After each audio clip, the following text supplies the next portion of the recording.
Sziasztok! Én Bánhalmi Kata vagyok, és köszöntelek titeket az Itt vagyok legújabb epizódjában.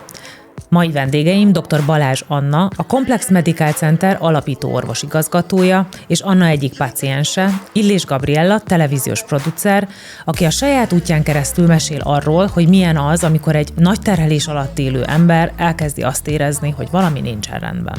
Ebben az adásban beszélünk stresszről, hormonális változásokról, teljesítménykényszerről és egészségszorongásról, és arról, hogy hogyan lehet eligazodni az egymásnak teljesen ellentmondó tanácsok között. Még mielőtt elkezdenénk, iratkozzatok fel a YouTube csatornánkra, és most pedig tartsatok velünk!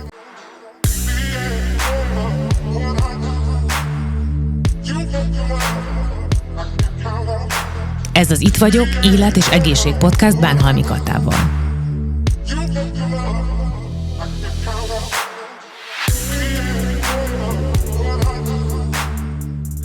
A Rosszman minden életterületeden ott van veled, hogy támogasson a mindennapokban és a fontos pillanatokban is.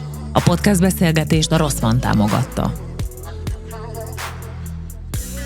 Sziasztok! Nagy szeretettel köszöntelek titeket. Ez egy különleges adás számomra, mert az első alkalom, hogy nem csak egy orvos, Anna a vendégem, hanem egy orvos-páciens vendégpárosom van. Nagyon köszi, Anna, neked is, és Gabi, neked is, hogy elvállaltátok ezt a beszélgetést. Szia, Kata! Szia, mi is nagyon köszönjük, ez nekünk is egy izgalmas lehetőség. Ilyen konstellációban még megmondom őszintén, hogy én sem beszélgettem. És hát köszönjük a nézőket is, és a hallgatókat is, akik érdeklődéssel fordulnak a téma iránt. Kezdjük akkor talán onnan, hogy te tévés szakemberként, producerként dolgozol, elképesztően intenzív évek, évtizedek lehetnek mögötted, és én így az eddigi beszélgetéseinkből azt feltételezem, hogy előtted is. Nagyon-nagyon sokunkat szerintem megszólítod ezzel, hogy egy nagyon intenzív élet, és ez nyilván nem csak a filmes szakma, ma már nagyon nehéz olyan szakmát találni, ami nem ennyire intenzív. A világ ilyen. A világ lett ilyen pontosan. Induljunk onnan, hogy mikor volt ez az első alkalom, amikor te magadon azt érezted, hogy valami nincsen teljesen rendben? Hát igen, ha ezt nézzük, az csak egy szükséges közeg, hogy én ezt a pályát választottam, de én is azt gondolom, Kata, hogy ma már a csempegyárban, vagy a bankszektorban, vagy bárhol nézzük, nem kevesebb stressz éri az embert a különböző elvárások, a különböző megfelelési vágyak mellett, és talán mi nők ebben még kiemelkedőek vagyunk, bár láttam férfi társakat is, akik hasonlóképpen maximalisták, mint mi, de azt hiszem, az egy picikét női dolog, és nyilván, ahogy szokás mondani, hogy teher alatt nő a pálma, hát ez egyrészt igaz, másrészt meg teher alatt azért hajlik is a pálma, és én ott éreztem először a 30-as éveim elején, amikor már nem csak televíziós producer voltam, nem csak főszerkesztő, majd producer, hanem középvezetője lettem egy médiavállalkozásnak, amit a Proziben Szatáncnak hívtak, és annak a magyar részlegének a TV2-nek voltam a kreatív vezetője, és az egy nagy szintlépés volt, amikor a videójátékba szintet lép az ember, és hirtelen találkozik azzal, hogy itt már nem csak a saját munkájáért és a saját csapatáért felel, és az határozza meg azt, hogy milyen sikereket ér el, vagy milyen kudarcai vannak, vagy milyen nehézségekkel küzd, hanem itt van egy nagy rendszer, itt érdekek feszülnek össze, vagy simulnak össze éppen, lehet, hogy pont veled, vagy lehet, hogy pont ellened, attól függően, hogy a fejed fölött egy szinttel följebb az igazgatói posztokon milyen játékok zajlanak, és nekem nagyon nehéz volt azt feldolgozni, azt megélni minden nap, hogy nem csak az én szeretett kreatív szakmám van, amivel foglalkozom, és amiben fáradhatatlan vagyok, hanem vannak ezek a hatalmi harcok, vannak ezek a diplomáciai, politikai körök, amiket meg kell élni, és a lelkem egy picit ráment erre a dologra, hogy miért nem lehet mindent olyan egyszerűen, őszintén csinálni, és menni, és haladni vele. És akkor volt az, hogy gyakorlatilag ez a két lakiság, hogy volt a harcos Amazon, aki macsétával ment és vágta a dzsungelbe a elé eső növényeket, csak hogy tudjon haladni és utat törni magának, találkozott azzal a meséket szerető, azt az ideális világot felépítő kislánnyal, aki hitt az álmainak és ment. És ez a kettő, ez így nem volt szimbiózisban egymással, és egy nagyon súlyos ételallergia volt az, amiben ez kikristályosodott. annyira, hogy mondjam, jó volt hallgatni, hogy ezt leírtad, mert szerintem ez nagyon sokunknak a kettőssége, és én végeztem egy kis kutatómunkát, és neked kollégáid is, sőt, a legrégebbi barátnőd is azt mondja, hogy azzal együtt, hogy mennyire leterhelt voltál, és hogy milyen harcokat kellett vívnod, mindig megközelíthető voltál, azok a falak, ami így ennek a szakmának a képviselőire kívülről látva jellemzőek szoktak lenni, azok nincsenek benned, hogy téged mindig meg lehetett közelíteni, még akár régi kollégák által is, és hogy az egészségtudatosságod az nagyon-nagyon jellemző volt, még emellett a dzsungelharc mellett is. Hát ez igaz? Meg muszáj volt felismerni azt a dolgot, hogy ez nem úgy működik már, mint az embernek a 20-as éveiben. Ennek örülök, hogyha oknyomozó munkád révén ezeket a visszajelzéseket kaptad, mert emberek vagyunk, és nagyon fontos, hogy emberek dolgozzanak együtt, és legyen mindig akár egy vezetőnek is nyitva az ajtaja, hogyha valaki segítségre szorul, vagy támogatást igényel. Ez nekem mindig is egy fontos dolog volt. Mindenki megpróbál a maga lehetőségei szerint alkalmazkodni, de a másik irányba pedig az jól érződik, hogy ez a típusú alkalmazkodási képessége az emberi szervezetnek nem végtelen, és az is jól érződik, hogy ennek előbb-utóbb ára lesz, vagy ára van a különböző működési funkciókban. Úgyhogy én szerintem ez a jelenlegi korunknak egy meghatározó jelensége, és az is jól látszik, hogy mivel az emberi szervezet működése, biológiai sajátosságai nagyon nehezen és lassan változnak. Ehhez képest van ez a rendkívül felgyorsult világunk, amikor tulajdonképpen ez a napi biológiai terhelés szinte sosem ér véget, mert vagy táplálkozunk, vagy filmet nézünk, vagy éppen a mozgásprogramunkat hajtjuk, vagy a munkahelyen próbálunk megfelelni, vagy a gyerekeknek próbáljuk megoldani a különböző dolgait. Tehát tulajdonképpen én ezt magamban, én nem szeretem az urbanizációs szót, úgyhogy én ezt egy ilyen 7/24-es terhelésnek szoktam leírni, ami többé-kevésbé szinte mindannyiunknak benne van az életében, és ami egyébként egyre több nagy nemzetközi tanulmány szerint felelős azért, hogy ilyen mértékben átalakultak a különböző működési és betegség kialakulási folyamatok. És mi lenne, ha csak egy dolgot csinálnánk, és nem egyszerre 2-3-at, ahogy ez meg lenne? Nem is szólva, igen. És ugye ugyanez nem egy kizárólag nőknek szóló beszélgetés, de mégis 3 vagyunk itt nők, és azt gondolom, amit te is említettél, hogy azért nőként, úgyha család, barátok, gyerek, karriercélok, önmegvalósítás, és aztán persze úgy kell kinézni 50 évesen is, mint hogyha 20 évesek lennénk. Ez az egész jelenség, ez szerintem elképesztő mértéket öltött, és kíváncsi vagyok, hogy te mit tapasztalsz, hogy mi kell ahhoz, vagy milyen egészségügyi probléma kell ahhoz, hogy akár nők, de persze férfiak is elkezdjenek a valós igényeikkel foglalkozni az életük szervezése és tervezése során. Az igazság, hogy erre azért nagyon nehéz válaszolni, mert ez mindenkinél máshol van ez a hangsúly. Ugye az utóbbi időszakban, vagy az utóbbi években nagyon erőteljesen nőtt azért az egészségtudatosság Magyarországon is, nemzetközi szinten is, úgyhogy ez mindenképpen egy pozitív tendencia. Nyilván az a legrosszabb, hogyha valaki akkor fordul különböző tünetekkel orvoshoz, amikor már ott van a betegség, és amikor már valamiféle kezelés, műtét, vagy gyógyszeres kezelés, vagy egyéb beavatkozás szükséges. Úgyhogy az, hogy ezt ki hogy éli meg, és ki mikor mi hajt orvoshoz, az szerintem nagyon változatos. A másik, ami szerintem egy nagyon fontos dolog, hogy ez a típusú egészségtudatosság, és ez a típusú információs zaj és dömping, és az a típusú, kiragadunk egy-egy dolgot, és akörül pörgünk, és azt olvastam, és megkérdezem a ChatGPT-t, és egyébként az Instagramon az jött szembe. Ez olyan mértékű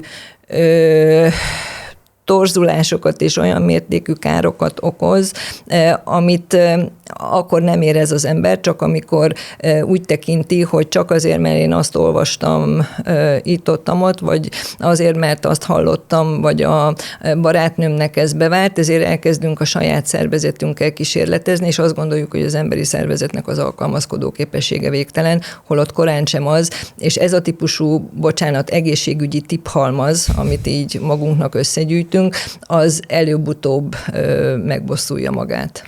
Ti hogyan találkoztatok? Hogyan jutottál el az Annáékhoz? Egy üzleti megbeszélésen találkoztunk, egy szakmai egyeztetésen, és felkeltette a program az érdeklődésemet. Az előző kérdéssel egy picikét összefügg az, hogy miért. Én már voltam olyan klinikán külföldön, ahol próbálták azt a hangzatos longevity szóval eladni, nekem is sikerült is, és ott voltam, és kipróbáltam, hogy mennyi mindent lehet tenni azért, hogy egészségesebb legyél, vagy hogy jobb közérzetben éljél, és azt gondolom, hogy azért így nagyjából a 30-as éve végei felé, a 40-es évei elején járó emberek már erre odafigyelnek ma, de tök jó lenne, hogyha már a 20-as éveiben lévő fiatalok is minél egészségtudatosabbak lennének. Én nagyon sok pénzt költöttem el, nullával többet, mint Annáéknál, és kaptam egy lexikális mennyiségű anyagot, amit semmilyen formában nem tudtam értelmezni. Tehát gyakorlatilag, hogyha lettem volna olyan akkurátus, hogy most akkor otthon mindegyiket megnézem és kielemzem, akkor talán a végén egy ilyen doktori címmel együtt megfejtettem volna, hogy mi lenne számomra a jó, és ehhez képest ezekkel a friss élményekkel gazdagodva találkoztam Annáékkal, akik elmondták, hogy az ő programjuk hogyan, miből tevődik össze. És eleve már nagyon szimpatikus volt az, hogy maga a mottója, hogy élj hosszan és egészségesebben, egy szép magyar kifejezés, mert hát Magyarországon milyen szuper az, hogyha a szép gazdag nyelvünknek a szavait használjuk, és azzal fejezzük ki magunkat, és ez tényleg nagyon jól lefedi ezt a programot, ami rögtön ad egy visszajelzést. Tehát én azt gondoltam, amikor ezt a programot elkezdtem, hogy hát biztos szuper lesz minden, és amikor a biológiai koromat majd különböző vizsgálatok után megállapítják, akkor majd nagyon büszke leszek, hogy akár kevesebb gyertya is lehetne az én tortámon, mert van egy ilyen hülyeség az ember fejében, hogy fiatalabbnak akar kinézni, fiatalabb akar lenni, miközben pont azt kéne megtalálni a lelkünkben is, meg a fizikális létünkben és az egészségünkben is, hogy pont abban a korban a lehető legjobbat hozzuk, és hál' Istennek erre egy csomó lehetőség van. És akkor legelőször megkaptam az én biológiai koromat, ami 2 darab évvel volt fiatalabb az én kronológiai életkoromnál, ami mélységes nagy csalódás volt, és mondtam Annának, hogy ez hogy a viharban van. Ráadásul van egy cégtársam, aki elképesztő egészségtudatos, és ő éppen akkor 16 évnél járt, nem hiszem el, hogy ennyire le vagyok ebben a versenyben maradva. Tehát, hogy fiatalabb voltál, de nem eléggé, tehát úgy érezted, hogy még sokkal lejjebb kéne. Én azt gondoltam, igen. Hát valószínűleg volt egy olyan képviselőttem, hogy amikor valahol elárulom a koromat, ahol nem tudják, akkor inkább azt szokták mondani, hogy rosszabb formában korodhoz képest milyen jól tartod magad, vagy a kedvesebb és szofisztikáltabb visszajelzések az, hogy hát nem is gondoltam volna, és akkor nyilván ennek körül az ember. Aztán persze van az embernek jobb napja és rosszabb napja, tehát egy minden csak viszonyítás kérdése, de hogy igen, emiatt azt gondoltam, hogy azért egy jobb eredményem lesz. És képzeld el, Kata, hogy eltelt 3 hónap, betartottam azokat az instrukciókat, amiket kaptam, azokat a jó tanácsokat megpróbáltam beépíteni szépen lépésről lépésre, nem egyszerre a mindennapokban, és aztán eljutottunk oda, hogy több mint 14 évvel lettem 3 hónap múlva fiatalabb. Ez egy nagyon jó visszajelzés szerintem, hogy ebből látszik, hogy milyen hálás a szervezet, és milyen jól alkalmazkodik. Nekem a legfontosabb az alvás volt, hogy az alvást visszaépítettem, és én nem nagyon tudtam, hogy miért nem alszom, amikor már oda akarok figyelni, és ugye a csodálatos okos eszközeink segítségével látjuk, hogy hiába fekszünk le időbe, és hiába kelünk fel, egy csomószor nem vagyunk olyan mély alvásba, nincs meg az a minőségi alvás, aminek meg kéne lennie. És akkor például akkor már odafigyeltem, és azt gondoltam, hogy nagyon szuperül csinálom a dolgokat, hogy 2-3 óra után már nem iszom kávét. Na, ez megváltozott, és nem az volt, hogy 3 kávét ittam 2-3-ig, hanem 1 koffeines kávét ittam, és a többit pedig koffeinmentessel próbáltam, vagy utána macsateával, vagy zöld teával pótolni. Több bogyós gyümölcsöt kezdtem elfogyasztani. Nagyon odafigyeltem arra, hogy próbáljak meg minél többet sétálni. Mert a séta ez egy ilyen alulértékelt dolog, és Anna felhívta a figyelmemet, hogy ez milyen szuper. És korábban is szerettem egyik megbeszélésről a másikra menni gyalog, hogyha ezt a távolság megengedte, de aztán nagyon-nagyon odafigyelek erre, hogyha lehet, akkor úgy időzítsem. Mielőtt tovább megyünk, szerintem nagyon szuper lenne, hogyha így összefoglalnád, hogy mit is takar ez a program, hogy megértsük azt, hogy miről szól ez, amiben bele csöppent a Gabi, és ami ennyit fiatalított rajta. Alapvetően én nagyon régóta foglalkozom a személyre szabott diagnosztikával, és különös tekintettel családi érintettség miatt is, meg személyes érdeklődésem miatt is az onkológiai diagnosztikával, úgyhogy több mint 10 évvel ezelőtt, egész konkrétan 13 évvel ezelőtt alakítottunk ki egy egyéni rizikóelemzésen alapuló daganatprevenciós programot, ami ugye arról szólt, hogy mindenkinek más típusú kockázatai vannak, ezeket a kockázatokat föl lehet térképezni, nyilván mindig az orvostudomány aktuális állása szerint, és hogyha ezeket elkezdjük föltérképezni, és adunk azzal kapcsolatban javaslatot a pácienseknek, hogy ezzel kapcsolatban mi az, amit több befolyásolni tud, és azzal kapcsolatban mit tud tenni, illetve a nem befolyásolható rizikófaktorai miatt milyen időközönként milyen kivizsgálás vagy vizsgálat szükséges, akkor az egy egyéni személyre szabott lépés ennek a célnak az elérésére. És aztán ahogy tulajdonképpen ez a típusú programunk fejlődött, úgy tulajdonképpen ebből jött létre a Complex Medical Center, vagy ismertebb nevén a Déli Klinika, és amikor ez megnyílt 2018-ban, akkor ezt a programot kiterjesztettük nem csak onkológiai, hanem szívérrendszeri, anyagcsere és légúti betegségek prevenciójára, tehát az összes olyan rettegett betegség, ami jelenleg a legnagyobb nem fertőző krónikus betegségterhet jelenti, ez azt jelenti, hogy ez az összes nem fertőző krónikus betegségnek a 70%-át alkotja, és ami talán még fontosabb, hogy a 65 év feletti halálozásnak a 95%-áért felelős. Úgyhogy tulajdonképpen ez akkor elindult, és azt láttuk, hogy ugye jellemzően ilyen menedzserszűrés, kiterjesztett foglalkozás, egészségügyi vizsgálat, vagy egy-egy egészségtudatosabb páciens esetében szűrővizsgálatként vették ezeket igénybe, és aztán mindenki érdeklődéssel olvasgatta ezt a nem tudom én 20-25 oldalas elemzést, amit ilyenkor kapott ugye a elemzés és a vizsgálati eredmények alapján, majd aztán, mikor legközelebb megérkezett nagyjából egy év múlva, akkor persze, amikor a kivizsgálás megtörtént, akkor mindenki szentesküvel meg is fogadta, hogy holnaptól mindent megváltoztat, és aztán cél az örök élet, és amikor megérkeztek mondjuk egy év múlva, akkor ugye azt láttuk, hogy mindenkit elsodortak a napi események, meg hát nyilván tehát nem kell nagyon messzire menni, szerintem mindenkinek az életébe pont ez van, hogy... Csak a mai napotokat végighallgatva adás előtt. Igen, tehát hogy mindenki benne van egyfajta mókuskerékbe, elhatározza, hogy változtat. Ez ugye elhatározási szándéktól és lehetőségektől függően mondjuk, hogyha szabadság alatt határozod el, akkor viszonylag, de mondjuk a szabadság idején meg tudod valósítani, aztán megint jönnek a szürke hétköznapok, és megint belepöröksz a mókuskerekedbe.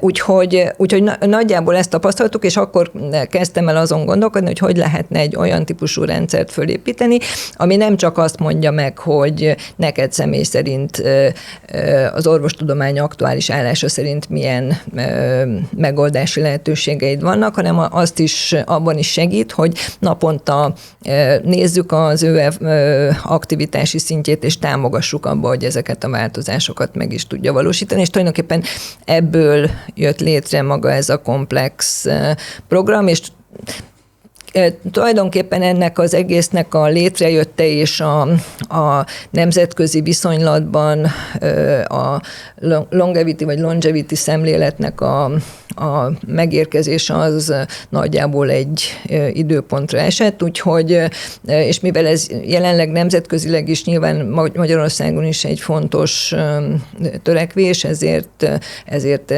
komplex longevity programokként vezettük be, és végezzük ezeket a típusú programokat. Milyen vizsgálatokon mentél át, és azt felsoroltál néhány életterületet, hogy milyen változások jöttek, és ez hogyan hatott a korodra, de az eredeti probléma, az ételallergia, ugye, amivel Annáékhoz kerültél, az hogyan változott ennek hatására? Az ételallergia az korábban volt, az a 30-as éveim elején jelentkezett, azt sikeresen helyrehoztam, akkor sajnos még nem ismertem Annáékat, de amikor a programmal találkoztam, akkor azt gondoltam, és azért is volt csalódás, kapacitás ez a 2 év, hogy én már nagyon jó vagyok ebben a dologban, hogy én már pró vagyok, és akkor szembesültem azzal, hogy mennyi aprósággal lehet még javítani. Volt egy vérvétel, volt egy úgymond testtömegindex méréssel kapcsolatos vizsgálat, aminek nagyon-nagyon sok komponensét nézik az Annáék. Korábban is volt hasonló vizsgálatban részem, de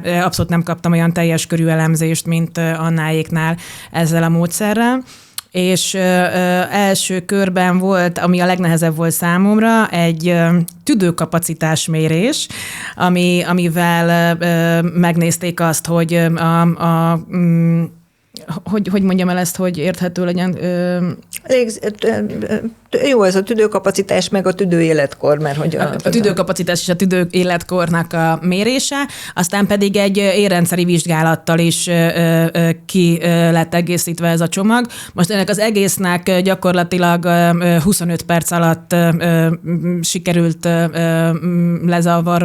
ezt az egészet sikerült kb. 25 perc alatt lebonyolítani. Ez akkor ilyen menedzseridő alatt lefutottad ezt a igen, és ez egy fontos dolog szerintem, hogy utána nagyon-nagyon gyorsan, tényleg kisvártatva megérkezik egy személyes profil, amit te magad tudsz nézni. Ami egyrészt megmutatja, ami rögtön szembe tűnik ugye a biológiai életkor, és a biológiai életkor mellett a szerveknek az állapotát. Különböző színekkel jelzi a program azt, hogy mi az, ami zöld, barátságos, oké, és mi az, ami már narancssárga, mi az, ami már vörös terület, amint fejleszteni kell.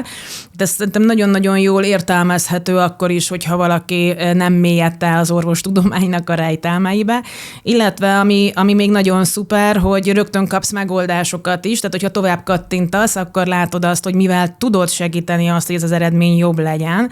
És bár most így eldicsekedtem azzal, hogy 3 hónap alatt milyen jó eredményt értem el, 3 havonta van Annáéknál a kontroll, és a következő 3 hónapban sajnos lecsúsztam, tehát hogyha most megnézzük ezt az applikációt, akkor látható benne, hogy 7 év alatt vagyok már, ami megint csak egy jó visszajelzés, hogy amilyen gyorsan el tudja érni az ember odafigyeléssel, szerintem egy tipikus 21. századi probléma. Hú, de jó, megvan. És akkor utána szaladunk tovább. És akkor jön a pofon, hogy hát ez szuper, hogy megvolt, de hát Gabi, nem vigyáztál rá elég jól, és akkor mi lehet az oka annak, hogy most egyébként jó, a 2 évhez képest a 7 év még mindig szuper, de a 14-hez képest ez a 7 év azért lefeleződik, hogy ez nem annyira jó. És kaptam utána erre vonatkozóan is személyes visszajelzéseket, hogy mit kell akkor tenni. Egyébként nagyon-nagyon tipikus 21. századi menedzserbetegség az, amitől ez a 14 év 7-re redukálódott. Alapvetően több volt a stressz. A több stressz révén az inzulin szinten már megbolygott, nem vagyok cukorbeteg, nem vagyok túlsúlyos, mégis megjelent ez a dolog. Ugye folyamatosan a hormonok változnak, ahogy az ember idegeskedik, és ez mind-mind kihatással volt az alvásomra. Tehát amikor az elején azt vettem észre, hogy az alvás mennyit segített, most így rájöttem arra, és Anna megtanította azt, hogy mennyi apró dologból tevődik össze az, hogyha a nap végén nem jól alszol, akkor ez az eredmény, ez sajnos nagyon könnyen el tud fogyni. És ugye még mindig egy csomó embernek az van a fejében, hogy ha bármilyen gond van, akkor elmegyek egy rutinvizsgálatra, csinálok egy vérvételt, és akkor ott az minden rendben van, akkor haladjunk. Miért nem elég ma egy rutinvizsgálat?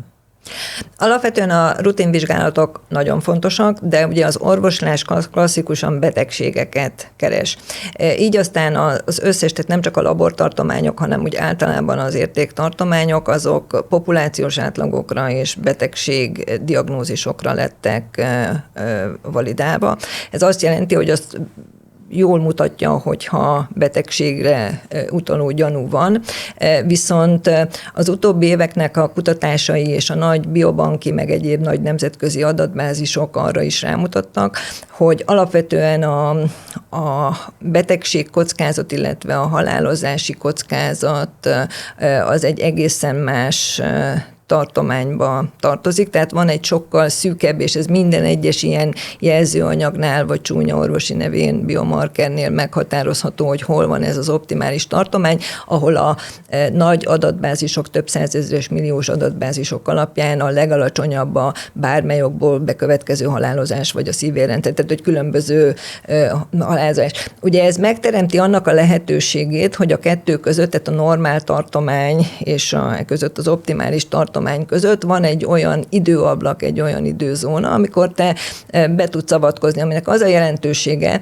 hogy ott még kis változásokkal vissza lehet rugdosni a pöttyös labdát az optimális tartományba, tehát hogy ez teremtette meg azt a típusú lehetőséget, hogyha te látod, hogy van egyfajta elmozdulás, és nem egy jelzőanyag, nem egy marker, hanem egy működési mintázat, ami nagyon fontos, hogy nem egy markert kergetünk, meg nem a biológiai életkort kergetjük, hanem magát az alapműködési mintázatokat nézzük, akkor, hogyha ezekben a tartományokban van, akkor néhány jól irányzott változással akár néhány nap alatt megfordulhat ez a dolog, vagy megállítható a történet. És ez ugye azért nagyon fontos, mert az utóbbi évek kutatásai azt is kiderítették, hogy a retteget betegségeknek a kialakulása, tehát a szívérrendszeri, a daganatos, az anyagcsere betegségeknek a kialakulása, az egy jól feltérképezhető, vagy egyre jobban feltérképezhető 10-15, akár 20 éves folyamatnak az eredménye. Tehát praktikusan ezeket a betegség megelőző állapotokat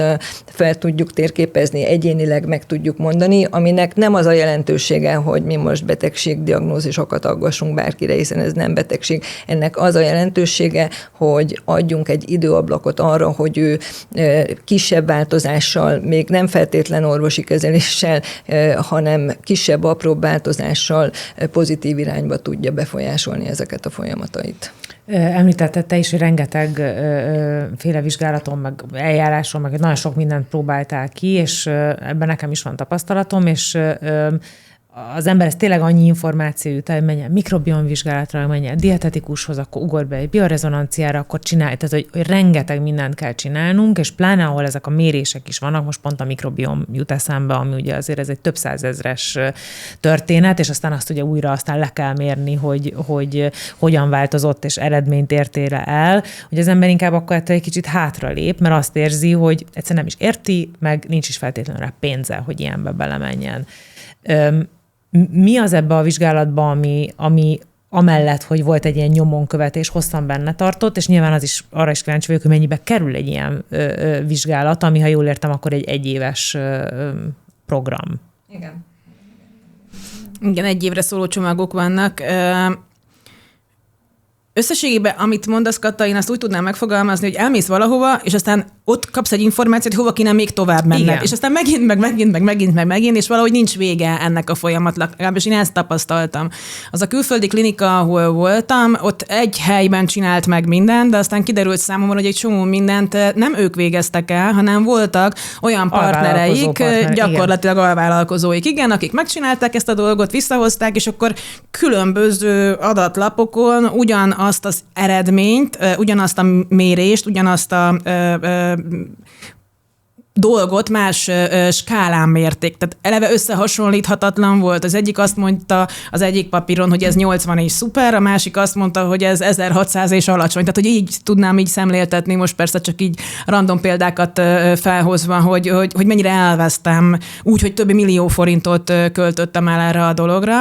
És nekem ezt tetszett nagyon, hogy egy helyben van minden, én is meg tudom nézni bármikor, tudok visszajelzést adni ennek a programnak, mert hogyha rászánok napi 2 percet, akkor be tudom írni azt, hogy mennyit sétáltam, az okos eszközömmel szinkronicitásban van, de ezen felül még különböző kiegészítő dolgokat tudok beírni, és magam is tudok haladni, hogyha nincsen egyébként semmi olyan kérdésem a 3 hónap alatt a következő konzultációig, illetve a konzultáción a következő vérvétellel, a következő mérésekkel kiderül az, hogy mi az, amit javítani kellene. És többféle csomag van, szerintem erről beszéljen inkább Anna, hogy mi a tólik határ. Igen. De alapvetően a kérdésedre az első számú válaszom az, hogy véleményem szerint jelenleg diagnosztikára korlátlan mennyiségű pénzt el lehet költeni. Tehát itt tényleg csak vagy az egészségügyi finanszírozó rendszernek a kapacitása, vagy az embernek a pénztárcája szabhat ennek határt. Úgyhogy igazából itt azt nagyon fontos értékelni. Az én szempontomból 2 fontos dolog van. Az egyik, hogy egy egészséges embernél, vagy olyan embernél, akinél nem derült még ki semmiféle korábbi betegség, ott elsősorban az a legfontosabb, hogy azt megnézzük, hogy az alapműködési folyamatai hogyan működnek, és hogyha esetleg kell, akkor azt tovább vizsgáljuk. Ezt azért jó szinten meg lehet csinálni egy viszonylag szolidabb költségvetésből, önmagában csak, hogyha egy belgyógyászati rutin laborvizsgálatot kielemzel ezzel a mély elemzési technikával, önmagában abból is sokkal pontosabb információkat lehet. Az egy másik dolog persze, hogyha valakinek van valamilyen egészségügyi panasza és egy célzott kivizsgálás, mert ott az megint egy célzott és az adott kérdésre specifikus vizsgálatot akar, de alapvetően szerintem az nagyon fontos, hogy olyan vizsgálatokat érdemes elvégezni, aminek neked, nekem, bárkinek van konkrét befolyásolható gyakorlati következménye. Ugye nagyon sok olyan eljárás van, amikor nem tudom én, végezzünk teljes test MR vizsgálatot natív üzemmódba.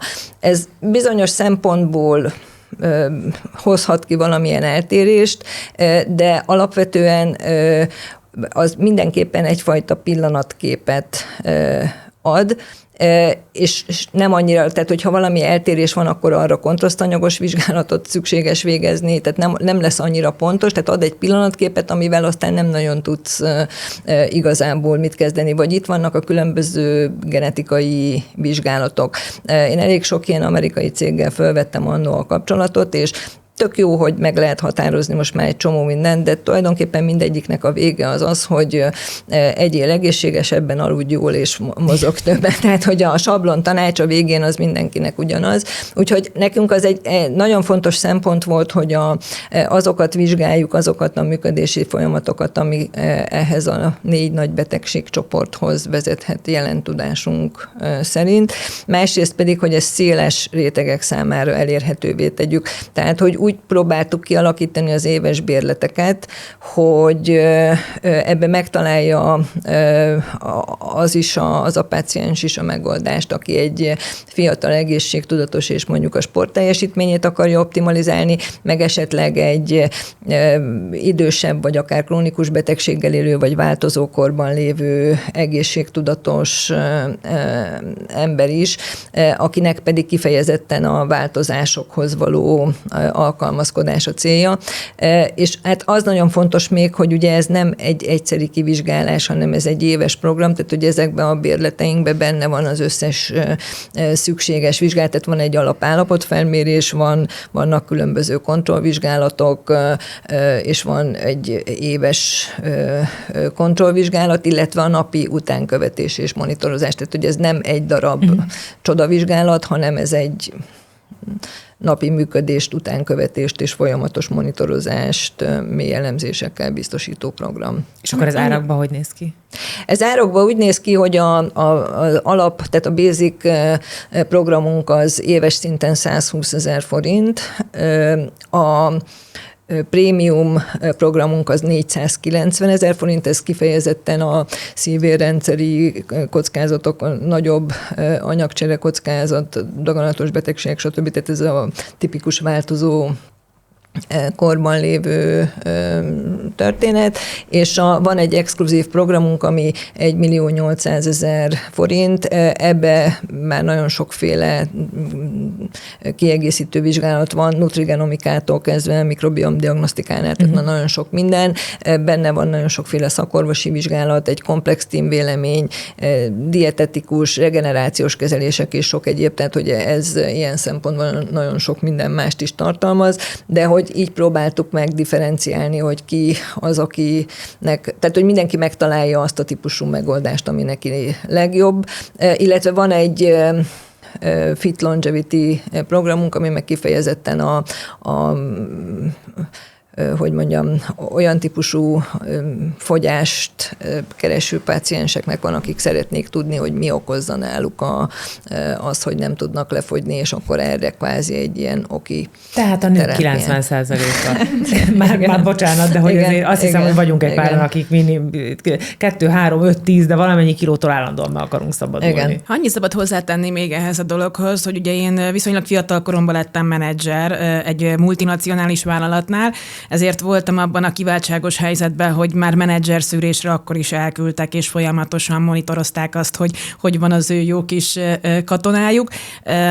Azt gondolom, hogy úgy tudnám összefoglalni a különbséget egy menedzser szűrés és az Annáik programja között, hogy az mindig egy pillanatnyi állapotot mutatott, de nem ment a dolgok mögé. Miközben, hogyha azt mondjuk, hogy a filmszalagnak egy kockáját néztük akkor, vagy ezeken a vizsgálatokon, ahhoz képest a teljes filmet nézik az Annáik, és hogyha valamelyik adat nem annyira szuper, akkor már elébe megyünk, hogy ne az legyen, hogy ki lökje azt a tartományt, amikor már azt jelzi, hogy baj van, és valami betegséget mutat, hanem elébe menve felkészíti, hogy a szervezetben lévő gyulladásokat vagy eltéréseket már rögtön optimalizáljuk.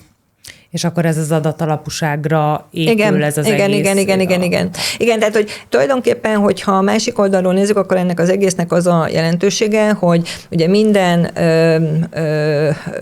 vizsgálati eredményt azt az orvostudomány jelenlegi evidenciái, tehát a jelenleg rendelkezésre álló vizsgálati adatok alapján értékelünk ki. De egyrészt ugye nyilván minél nagyobb számú ez a vizsgálati adat, tehát egy több százezres vagy akár milliós vizsgálati adat nyilván sokkal nagyobb evidenciával bír, de azért ezeknek az adatoknak mégis ez egy nagyon jó stabil alap, de egy kvázi szumma vagy átlag reakcióját mutatja. Ugyanakkor ugye az emberi szervezetnek a működése minden esetben egyéni, tehát ez egy jó kiindulási alap, és úgy is adunk meg mindenféle változtatási javaslatot, hogy egyrészt nézzük azt, hogy az adott változtatás arra a problémára mekkora hatékonyságot tud adni, ez az első számú szempont, a másik meg, hogy milyen vizsgálati bizonyítékok vannak mögötte, tehát ugye ez egy ilyen prioritási rendszert ad az egésznek, a kettőnek a súlyozott átlaga, de azért alapvetően én azt látom, hogy mivel mindenkinek nagyon egyéni, hogy hogyan működik a szervezete, hogy milyen terhelés alatt és stb. Tehát, hogy az igenis fontos, hogy én egy idő után ki tudjam azt titrálni, meg mi is lássuk, hogy ahhoz a terheléshez az a típusú változtatás az ő szervezetében azt okozta, hogy. Mert azért ebben vannak, tehát hogy nagyon színes a biológia, és nagyon színes az emberi szervezetnek a működése, hogy ki mire, hogy reagál, és mi az, ami aztán nála igazából elhozza. Meg lehet mondani okokat, meg lehet mondani azt, hogy mi az, amivel változást lehet elérni, de azt érdemes tudni, hogy nála mik azok a dolgok, amik... Mik a leggyakoribb problémák, amivel kiköt nálatok valaki? Mert azért itt most volt szó egészség teljesítményről, tehát amikor jobb szeretnék lenni, és tulajdonképpen ahhoz is kell az egészségem, hogy el tudjam érni a jövőbeli céljaimat, és egészséges szeretnék maradni, és erről beszéltünk korábban, hogy minden ötletünket, meg projektünket meg tudjuk még valósítani, meg hosszan egészségesen éljünk, és aztán persze van a szorongás része, ami meg tényleg a betegségtől való félelem, vagy már a betegség miatt merül fel. Hát alapvetően szerintem 3 fő csoportban sorolható az eddigi tapasztalataink alapján a hozzánk forduló pacienseknek a köre. Az egyik ez a tipikusan a változókor előtt, vagy változókorban lévő hölgyek, urak, akiknek nem feltétlenül saját magának, de esetleg a környezetében, családjába fordult elő, vagy csak érzi, hogy már ami eddig működött, az nem ugyanúgy működik, vagy nem ugyanazt a hatást hozza. Tehát talán ez a legnagyobb csoport, nem, a legnagyobb csoport az, aki fogyni szeretne, mert ahogy te is említetted, tehát, hogy ez már mindent kipróbált, és valahogy optimális esetben mondjuk esetleg tartja a súlyát, pesszimális esetben a jó effektus miatt állandó pingpongozásban van, hogy próbálkozik, aztán egyre több plusz kiló szalad fel a nap végén. Tehát, hogy alapvetően ez a 2 legfontosabb pácienscsoport, és van egy harmadik, aki pedig már valamilyen krónikus betegségben szenved, és azt olvasgatja, hogy egyébként a krónikus betegségek esetében is fontos az, hogy odafigyeljünk az életmódunkra, és ezzel kapcsolatban keres valamilyen plusz kiegészítést, hogy jó. Ugye a napi rutin gyakorlatban a betegellátás mellett nem nagyon van arra lehetőség, hogy ezt bármilyen jó is a kezelőorvos, hogy minden betegre rászánjon nem tudom én 2 órát, hogy ezt végig elemezgesse, hogy mit, hogyan, merre, meddig. Másrészt meg ugye ez nem képzelhető, ugye, hogy tehát bármennyire is ugye nagyon sok kolléga most már leteszi az életmód szakvizsgát, de mivel itt egyéni mintázatok vannak és egyéni elemzések, ez nem nagyon képzelhető el biotechnológiai módszerek nélkül, vagy bioinformatikai elemzések nélkül, tehát hogy ez nem egy ilyen fekete-fehér, úgy az általános irányelveket persze mindenki tudja, de ahogy beszéltünk róla, itt az egyéni mintázatoknak van jelentősége.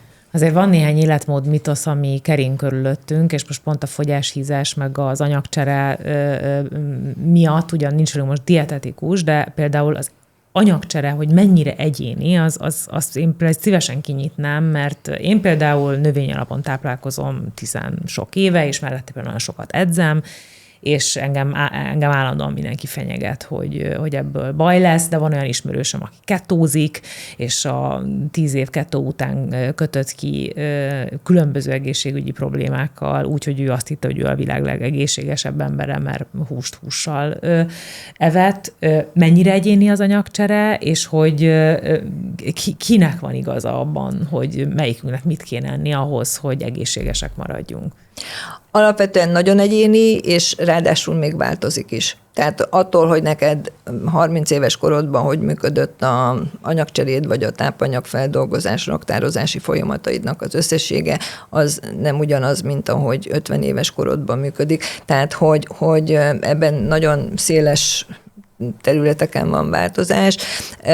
A jó hír az, hogy most már egész pontosan meg lehet azt mondani, hogy kinél mi okozza azt a típusú eltolódást, ami az egész folyamatnak a hátterében van, és az az igazság, hogy nekem a személyesen is, tehát a saját érdeklődésem is körül pörgött, nagyon hosszasan megpörög a mai napig is. Neked személyes történeted is van ezzel? Nekem van, tehát hogy én az elmúlt évtizedekben pörögtem ezen nagyon sokat, hogy kvázi próbáltam mindenféle, hogy mondjam, aktuális okosságot betartani, és a nap végén mégsem tudtam azt elérni, hogy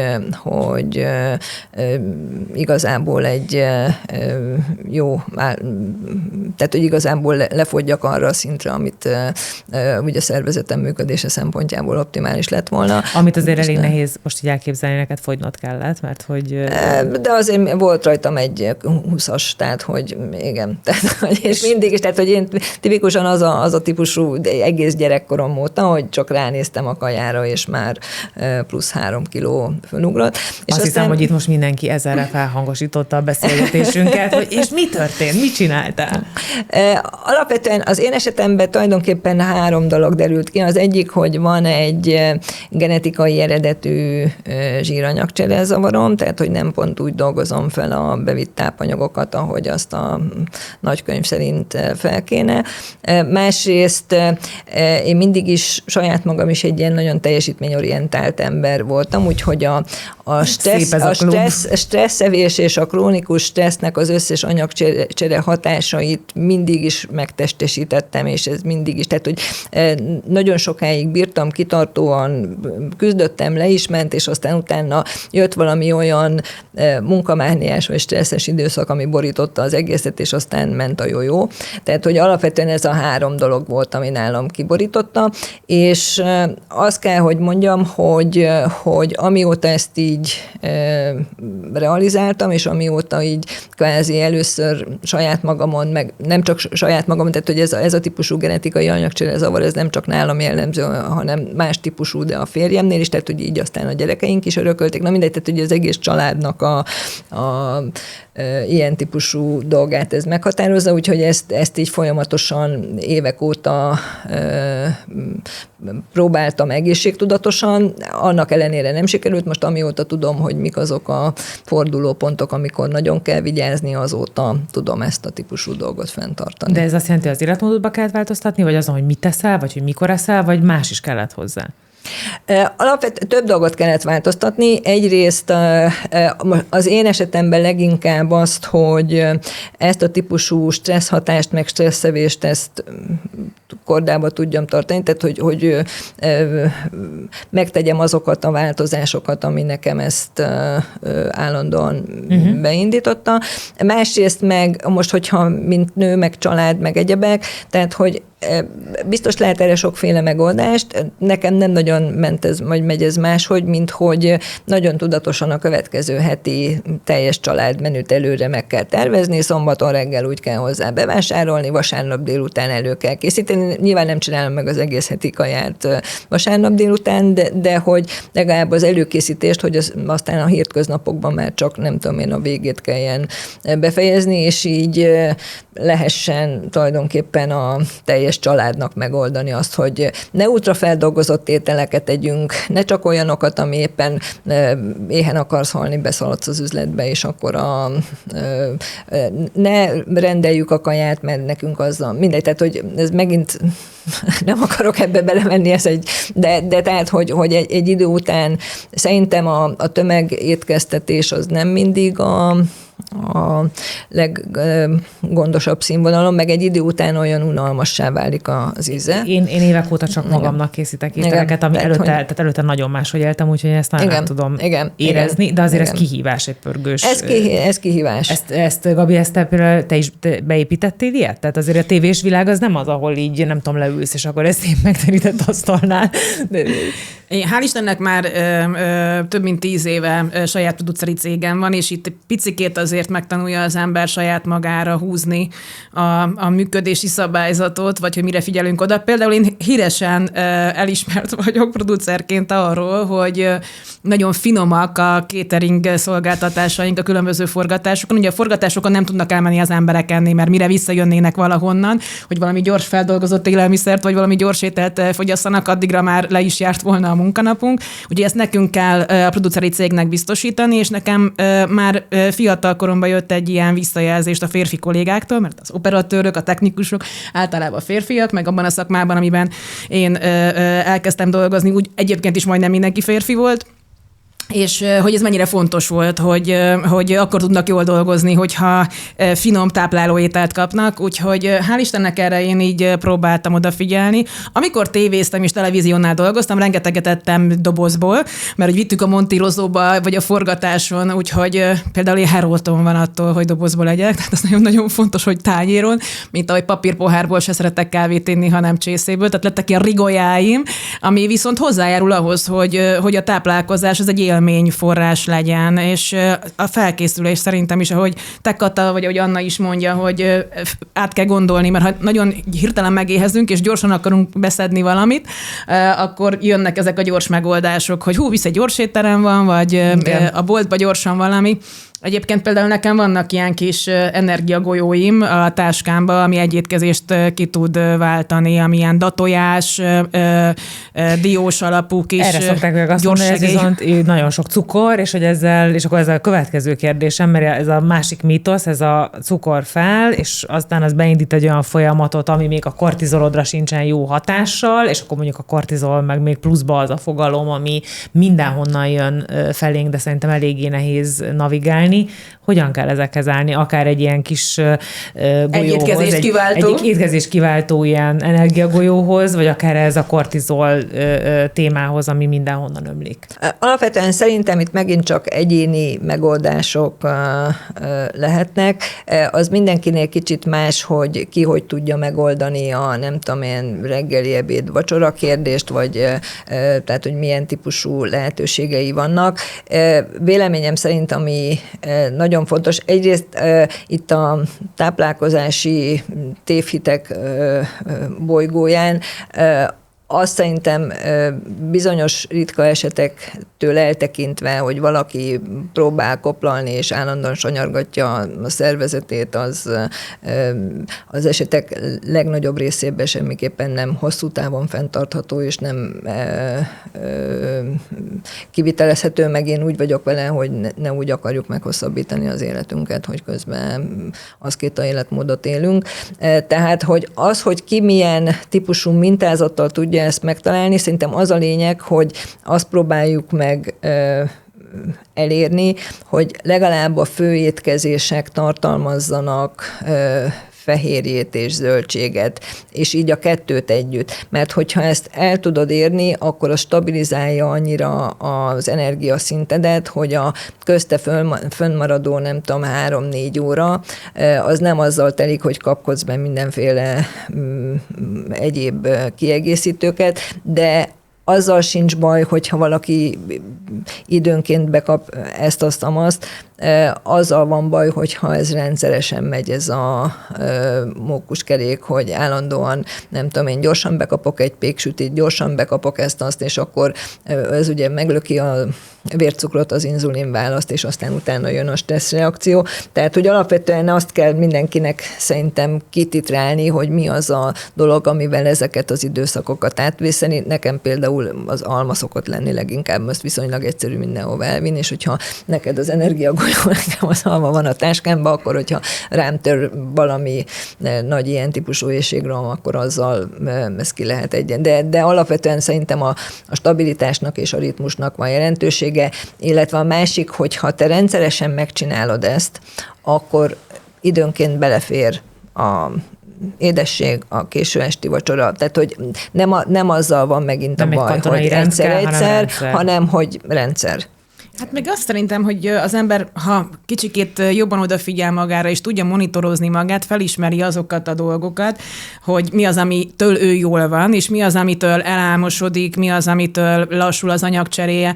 Én például nagyon-nagyon sokáig salátákon éltem, mert azt gondoltam, hogy az milyen szuper, és közben felfedeztem, hogy nekem az nagyon nem szuper, mert hogy nekem sem a nyers, sem a hideg étel nem jó, és nagyon szomjazza a szervezetem azt, hogy főtételt. És a Covid idején lett egyébként ez a felismerésem, amikor az ember lelassult, és elkezdett újra a hétköznapokban, vagyis én legalábbis akkor a hétköznapokban főzni, vagy megváltoztak az életkörülmények, és nekünk családilag is fontos volt, hogy magunk mindent jól megoldjunk. És akkor például így egyszer csak elkezdtek olvadni rólam a kilók, és hogy így mi a franc történt veled, mondom, nem tudom, de mi többet eszem. És ez is egy ilyen minta volt, hogy az, hogy kevesebbet ettem, az teljesen kontraproduktív volt, mert hogy az, hogy belett iktatva az életem, hogy oké, akkor reggelizünk, ebédelünk és korai vacsora, az abszolút felpesdítette az egész anyagserémen. Igen, és tulajdonképpen így a másik, tehát az egész stresszevés, meg amit említettél, kortizol, tehát hogy alapvetően ugye... ezt is igen, hát a kortizol alapvetően az egyik stresszabályozási hormon, és azt nagyon fontos tudni, hogy alapvetően a kortizol egy életfontos működést tesz lehetővé, azt teszi lehetővé, hogy ha valami olyan típusú szélsőséges helyzet van, akkor az emberi szervezet tudjon alkalmazkodni, túlélni. Tehát, hogy alapvetően ez a túlélést szolgálja, és mivel a túlélést szolgálja, ezért energiát mobilizál, fokozza az éberséget, a szívfrekvenciát, a vérnyomást, tehát mint egy jó vizslakutya, aki ilyen vadászó pózban van, a kortizol ez nagyjából ezt csinálja az emberi szervezettel, ami nyilván a túlélést szolgálja. Ezzel akkor van probléma, hogyha ez a típusú stresszreakció átmegy egy ilyen krónikus, fokozott készenléti állapotba, amivel viszont már nem csak a kortizolnak, hanem sok egyéb tényezőnek van, idegrendszeri szabályozásnak, egyebeknek szerepe, de hogy tulajdonképpen a stresszevésnek 3 mechanizmusa van. Az egyik ez a típusú, tehát ez a hirtelen mondjuk egy, nem tudom én, péksütemény, ugye az egy nagy dózisú cukor és zsír terhelés a szervezetnek, meglöki az inzulinszintet, ennek hatására majd aztán ez gyorsan le is esik, ugye a gyorsan felszívódó szénhidrát hatására. Ennek a hatására a szervezeted azt érzi, hogy itt valami pánikreakció van, hiszen gyorsan leesett az energiaszinted, elindul ez a típusú mókuskerék, és akkor újabb ilyen típusú impulzusokra szomjazol, tehát, és akkor ez így konkrétan meg is van, hogy én alapvetően nem zöldséget kívánok, hanem hiszen az agyat tudja, hogy gyors energiamozgósítás kell, tehát hogy én akkor szénhidrátot, méghozzá valami nehéz bombázó szénhidrátot kívánok, tehát ez az egyik.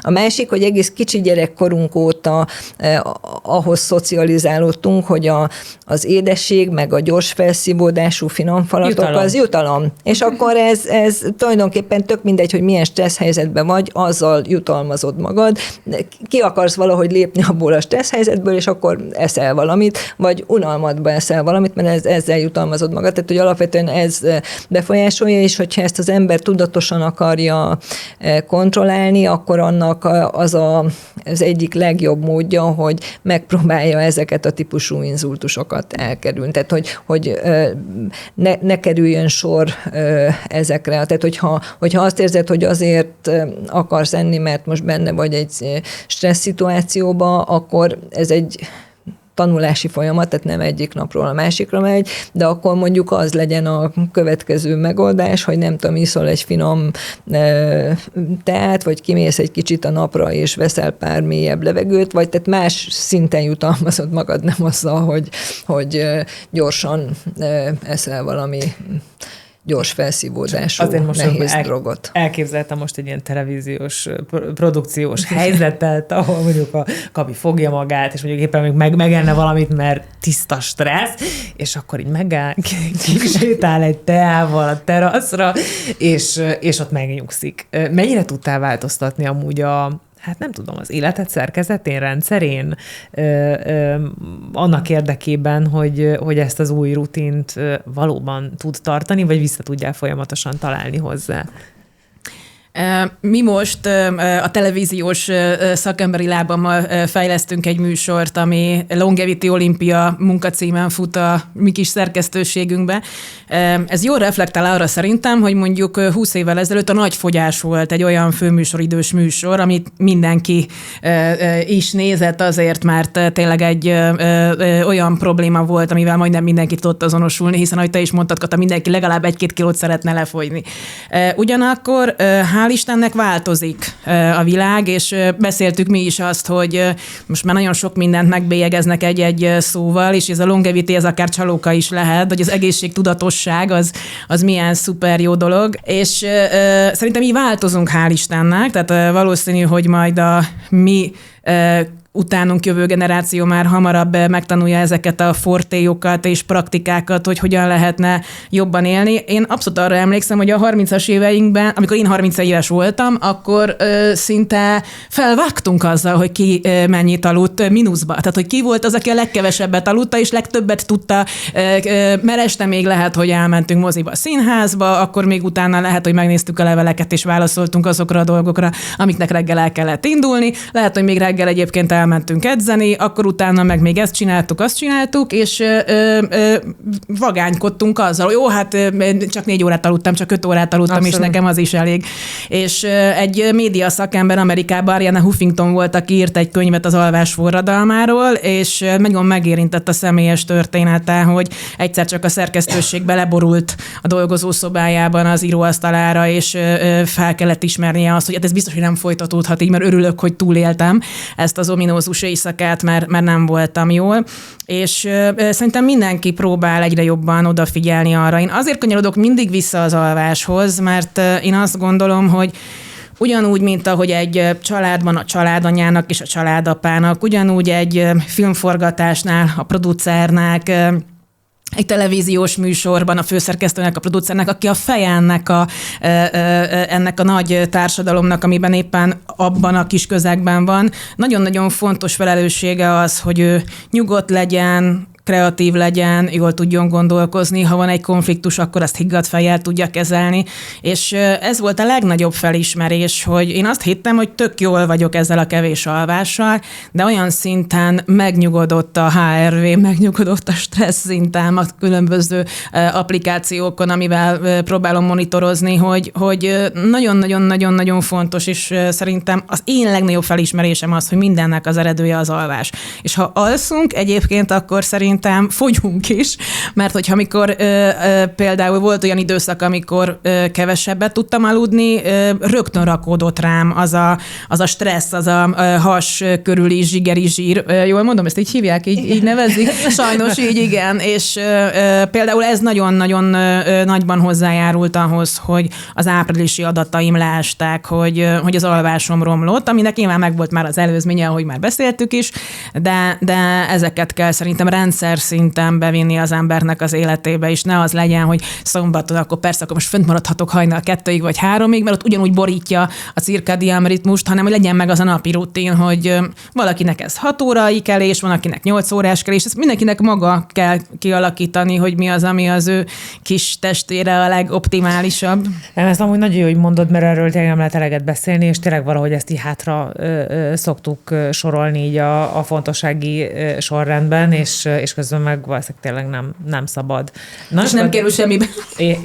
Hát nézőpont kérdése, de igen, mert bizonyos dolgokról tehát magadért meg kell hozni olyan döntéseket, hogy minek ára van, és az alvásnak is, csak akkor ezt priorizálod. Igen, tehát hogy alapvetően szerintem itt az nagyon fontos, hogy a különböző működési folyamatok egymással összekapcsolódnak, és egymással hatásra vannak. Tehát, hogy amit a Gabi mond, ez abszolút teljesen igaz, tehát, hogy az alvás az egy fontos pont, a kiegyensúlyozott, megfelelő mennyiségű, minőségű alvás, de ugyanolyan fontos pont az a típusú biológiai ritmus, ami szerint élünk, tehát hogy például a kortizol szabályozásának az egyik legfontosabb momentuma az, hogy reggel adjál egy olyan típusú plusz löketet a szervezetednek, akár csak egy néhány, nem tudom én, légvétel, természetes fényben, szabad levegőn, segít azt a biológiai jelet megadni, ami beindítja ugye az egész szervezetedet. Tehát, hogy van nagyon sok olyan apró változtatás, amiről ugye az ember nem gondolná, hogy milyen fontos hatással van, vagy például ugyanígy a mozgásnak a szerepe, tehát, hogy alapvetően a stressz levezetésében fontos a mozgás, de az egyáltalán nem mindegy, hogy milyen típusú mozgás, tehát, hogy egyébként is... lépcsőgépre hát meg egyébként is egy ilyen krónikus stressz hatás alatt álló, bepörgetett szervezetnek még rányomsz egy intervallumedzést, vagy egy intenzívebb, nem piláteszt, vagy bármilyen erősebb stresszterhelést, az kifejezetten rontani fogja ezt a dolgot. Ugyanakkor meg mondjuk, hogyha azt csinálod, hogy nem tudom én, étkezések után egy kicsit gyalogolsz, nem sokat, 5-10 percet, ami azért szerintem sokaknak belefér az életébe, az rögtön a energiafeldolgozás irányába nyomja a szervezetedet, tehát hogy ezek az apró dolgok, ami megint csak mindenkinek nagyon egyéni, hogy éppen mi okozza az elváltozást, de hogy ez a mindennel összefügg, és nem lehet kiragadni egy darab kortizolt, nem lehet kiragadni, nem tudom, csak a bolygóideget, nem lehet kiragadni csak az ultrafeldolgozott élelmiszereket, hanem hogy ezeknek az összessége és mindenkinek az életvitele az, ami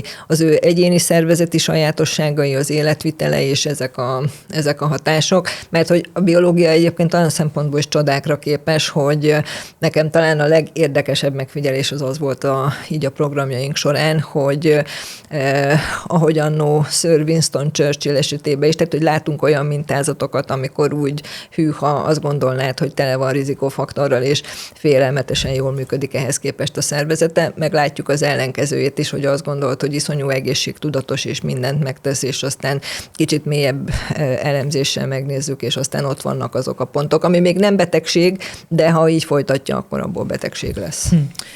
Mivel sokat beszéltünk a fogyásról, még egy kérdés, hogy te orvosként hogyan viszonyulsz az ilyen hormonalapú beavatkozásokhoz, ezek a GLP-1 készítmények, meg azoknak a hosszabb távú következményei? Hát ez megint nagyon egyéni, attól függően, hogy éppen ki milyen állapotban van. Ugye az elhízás maga az egy 200 szövődménnyel rendelkező rendszerbetegség. A WHO önálló BNO kóddal jegyzi. Tehát, hogyha valakinek van egy elhízás betegsége, akkor azt célszerű valahogyan kezelni. Az, hogy kinek melyik típusú kezelés, az nyilván nagyon sokféle tényezőtől függ. Én úgy alapvetően azt látom, mint ahogy a többinél is, hogy ha te gyógyszeresen kezelsz valamit, az tulajdonképpen ad egy időablakot arra, hogy közben úgy változtasd meg a napi életviteledet, hogy az támogassa az adott betegségnek kezelését. És tulajdonképpen ezt támasztják alá a nagy nemzetközi vizsgálatok is, hogy borzasztó nagyot lendült ebben az értelemben az orvostudomány, és nagyon sok, nagyon jó eredményt lehet elérni folyamatosan, tehát nagyon sok embernek segít. Viszont, hogyha te közben nem alakítasz ki egy olyan életvitelt, ami hosszabb távon biztosítja azt, hogy te egyensúlyba legyél, és ne jöjjön vissza az a leadott plusz kiló, akkor az emberek egy jelentős részénél ez visszaugrik. De tehát, akkor az, hogy valaki ezzel indul el, akkor az annak orvosilag az igen, tehát, hogy igen. És tehát csak mellette az életmódot hozzá. Igen. Vagy tehát bármi olyan, most a vérnyomás csökkentő kezelés is olyan, nyilván megvannak a szigorú kritériumai, hogy mikor kell mindenképpen, illetve az is megvan, hogy mi az amikor már abba lehet hagyni, de hogy alapvetően ott szintén van olyan tapasztalat, hogy ha valaki közben tényleg életmódot vált, akkor bizonyos gyógyszeres kezeléseket akár el lehet hagyni. Tehát, hogy ez nem egy ilyen végítélet feltétlenül.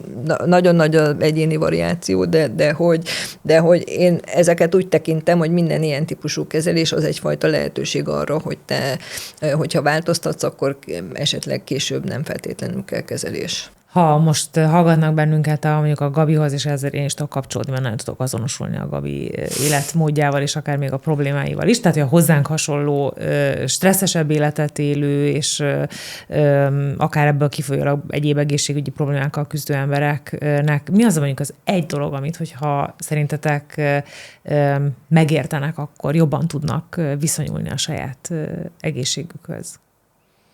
Hát szerintem úgy alapvetően az, hogy figyeljék meg a saját szervezetüknek a jelzéseit. A szervezet mindig jelez. Az egy másik dolog, hogy ezt mennyire érti meg az ember, és mennyire figyel oda rá, de vegye komolyan, és nem azért, mert minden mögött betegség van, hanem egész egyszerűen azért, mert kitapasztalhatja azokat az apró beltéréseket, amit hogyha nem úgy csinál, akkor ezen lehet változtatni. Tehát szerintem mindenkinek a saját életviteléhez és a saját lehetőségeihez képest ez a legfontosabb, akkor is, hogyha esetleg valami betegség kezd kialakulni, mert akkor időben orvoshoz fordul, és ezt most nem azt akarom ezzel mondani, hogy mindenki állandóan szaladgáljon orvoshoz, hanem csak hogyha megtanulod egy kicsit jobban megérteni a működésedet, és szerintem még egy fontos dolog, ez megint csak ez a teljesítménykényszeres technológia felszerelt világunkba, tehát, hogy az a típusú mintázat, amit kicsit a Gabi is említett, hogy a különböző okos eszközeinken függünk állandóan, tehát, hogy ugye ezek egyrészt nem orvostechnikai eszközök, másrészt adnak egyfajta iránymutatást, de hogyha attól stresszeljük magunkat, hogy mennyit mutat az okos eszközünk, hogy mennyit aludtunk, az egy újabb folyamatot indít be, tehát, hogy különösen és én ezt látom mintázatként, hogy ráfüggünk ezekre az eszközökre, ami szerintem ennél megint csak sokkal szélesebb a biológiai működés, és nem azon múlik csak és kizárólag, hogy tehát itt a tendenciáknak és az egész értelmezésének van értelme, mert hogy kicsit azt látom a mai világunkban, hogy iszonyat mennyiségű egészségügyi adat keletkezik, ugye a big data az így világszinten egy fogalom, de önmagában az adat az értelmezés nélkül az csak egy mérés marad, hogyha te azt értelmesen, szakszerűen értelmezed, és abból hozol döntéseket, azt tud valóban biológiai pályát befolyásolni vagy módosítani. Az alvás már sokat szajkóztam, úgyhogy most nem kezdem azzal, hanem inkább úgy fogalmaznám meg egy gyűjtő csomagként, hogy pici, apró szokások, és teljes mértékben igazad van, Kata, hogy az alvás is egy lemondás, és sokba kerül bizonyos értelemben, de itt most inkább úgy közelíteném meg ezt a dolgot, hogy mik azok a dolgok, amik nem kell elmenni, és egy drága injekciót megvenni, nem kell elmenni, egy drága fitnessbérletet megvenni, nem kell elmenni 2 hetes lépbőjtkúrára, és elvonulni az Alpokba, vagy társai, hanem mik azok a pici dolgok, mert hogy nap végén úgyis a hétköznapokban kell megtalálnunk azt a balanszot, amivel tovább megyünk. És ez a pici szokás, ez lehet az, hogy ugyanabban az időben feküdjünk le aludni. Ez a pici szokás lehet az, hogy már lefekvés előtt 4 órával nem eszek. Ez a pici szokás Azt hittem, hogy mondani szeretnél valamit. Ez a pici szokás, ez lehet az, hogy csak egy kávét iszom, és a többivel becsapom magam, és egy placebo koffeinmentes kávét iszok, mert úgyis csak az íze miatt iszom. Vagy például nagyon furcsa felismerés, hogy a mi irodánkban nincs cukor. Most már vettünk olyan kis cukrokat, de kaptunk ajándékba olyan kis cukrokat, amik a kávézóba szoktak lenni, vagy a repülőgépen ezek a kis zacskós cukorkák, hogy a vendégeknek tudjunk adni, mert annyira nincs meg a tudatunkban az, hogy cukrot kéne fogyasztani, vagy cukrot tegyünk a teába, vagy a kávéba. Hogyha valaki jön, és megkérdezzük, hogy milyen kellékkel issza a kávét, és akkor 2 cukor, húha, ez most így bajba fogunk kerülni. Ugye most már van, de hogy például amikor én elhagytam a cukrot, akkor rájöttem arra, hogy a tejnek milyen finom édes íze van, amit már egyszerűen elnyomunk, mert annyira tele vagyunk ízfokozókkal. Úgyhogy ezeket a pici szokásokat mondanám. Nagyon remélem, hogy a mai beszélgetéssel tudtunk sokaknak adni egy kis induló löketet. Jó volt hallgatni titeket. Nagyon szépen köszönöm, hogy itt voltatok. Köszönjük a lehetőséget. A nézőinknek és a hallgatóinknak pedig köszönöm a figyelmet. Az Itt vagyok egy hét múlva folytatódik. Addig is ne felejtsetek el feliratkozni a YouTube csatornánkra, és kövessetek be minket a social media felületeinken. Sziasztok!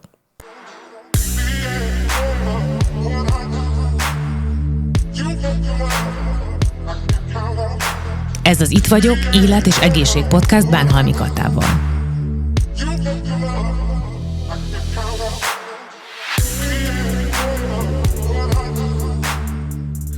A Rosszman minden életterületeden ott van veled, hogy támogasson a mindennapokban és a fontos pillanatokban is.